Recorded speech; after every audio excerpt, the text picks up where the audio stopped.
pagkakatiwalaan. ABS-CBN News and Current Affairs. Panig sa katotohanan, panig sa bayan. Kanina, may 10,000 kabataan nanguna sa Interfaith Rally para sa katotohanan. Ngayon, rally sa liwasan natapos ng walang gulo. Mga grupong taga-suporta ng Pangulo, kapayapaan naman ang sigaw. Mga assumptionistang taga-suporta ng Pangulo, inaming may mali sa inilabas na advertisement. Jun Losada, naglibot sa Iloilo at hindi napigilang maiyak ng magtalumpati sa Bacolod. Bagong-bagong balita, dating Pangulong Marcos pinarangalan ng UP Vanguard. Tikotseng nanghahablot ng bag ng biktima na naman. Rice crisis sa Pilipinas nagbapadya. At summer, sinalubong ng concert.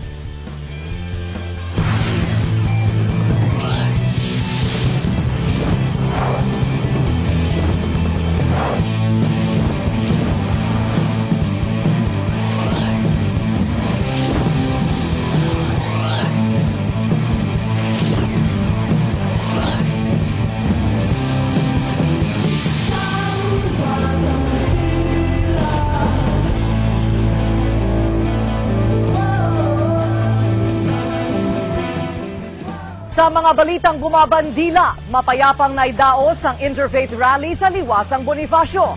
At kahit nandoon ang mga kumakalaban sa politika sa Pangulo, ang mga kabataan pa rin ang nanguna sa panawagan ng katotohanan sa mga eskandalong yumayanig ngayon sa gobyerno. Mag-uulat si Willard Cheng.